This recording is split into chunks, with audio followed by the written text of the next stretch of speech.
Assalamu alaikum, bienvenue sur Vérité Din. I have no fear. Je n'ai aucune crainte de l'administration Trump. Je ne souhaite pas polémiquer avec lui. Et je continuerai de m'élever contre la guerre, de promouvoir la paix. Against war, looking to promote peace. Après avoir été ouvertement critiqué et attaqué par Donald Trump, beaucoup s'attendaient à un silence. Mais au lieu de cela, le pape Léon XIV a répondu avec fermeté, sans la moindre crainte, montrant clairement qu'il ne redoute ni Trump ni son administration. Avant de comprendre la réponse du pape Léon XIV, il faut revenir sur le contexte. Après avoir fermement critiqué les menaces publiques de Donald Trump de raser la civilisation iranienne, rappelant que viser des infrastructures civiles va à l'encontre du droit international, le pape s'est rapidement retrouvé dans le viseur du président américain. Dans plusieurs déclarations publiques, Trump s'en est pris au pape, critiquant ses positions en disant « Je n'aime pas le pape Léon.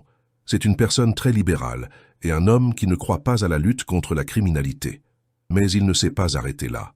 Dans un long message publié sur son compte Truth, il est allé encore plus loin, remettant en cause la légitimité même du pape, affirmant que sa nomination n'était qu'une stratégie politique liée à sa nationalité américaine, allant jusqu'à dire que sans lui, Léon ne serait jamais au Vatican. Une attaque frontale, rare et assumée. Mais ce que Trump n'avait peut-être pas anticipé, c'est que le pape Léon XIV n'allait pas rester silencieux. Lors de sa récente visite en Afrique, il a frappé encore plus fort. Léon XIV a prononcé des paroles lourdes de sens, des paroles que chaque musulman doit entendre, car en islam, la vérité ne dépend pas de celui qui la prononce, mais de ce qu'elle contient. Sans citer de nom, ces paroles frappent directement ces tyrans qui se prennent pour des maîtres du monde, prêts à sacrifier des vies innocentes pour leurs ambitions et qui utilisent la force pour imposer la peur, diviser les peuples et écraser les faibles. Écoutez attentivement. Le monde est ravagé par une poignée de tyrans, mais il tient encore debout grâce à une multitude de frères et de sœurs solidaires. Les maîtres de la guerre font semblant d'ignorer qu'il suffit d'un instant pour détruire ce qu'une vie entière ne suffit souvent pas pour reconstruire.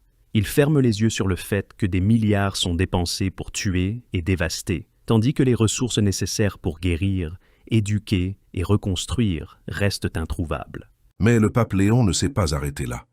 Il a lancé un avertissement plus profond, un avertissement qui dépasse la politique, un message clair destiné à ces dirigeants qui manipulent le sacré pour légitimer la violence, diviser les peuples et protéger leurs intérêts. Sans prononcer un seul nom, ces mots les visent, les exposent et frappent en plein cœur.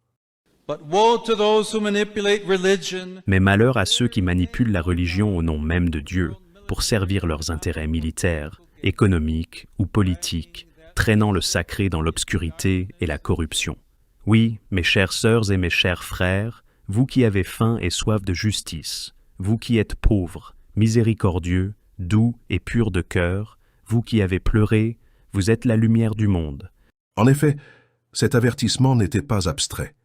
Il cible directement des discours comme ceux de Pete Hegseth, qui présentent les conflits américains comme une soi-disant guerre sainte contre l'islam. Dans un contexte de tension avec l'Iran, cette rhétorique franchit une ligne dangereuse. Elle transforme la guerre en mission divine, comme si la destruction et le sang des innocents pouvaient être justifiés au nom de Dieu. Car lorsque des dirigeants osent parler au nom de Dieu pour justifier la guerre, la domination et la destruction, ils ne défendent pas la foi, ils la trahissent et la détournent au service de leurs ambitions. Et c'est là que commence le véritable danger, car ils transforment le sacré en arme. Ils remplacent la vérité par la propagande et ils sèment la division dans le cœur de millions de personnes. Alors la question n'est plus politique, elle est morale. Allons-nous laisser la religion être utilisée pour diviser et détruire, ou allons-nous défendre la vérité, la justice et une paix qui honore Dieu au lieu d'exploiter son nom? Merci pour votre temps.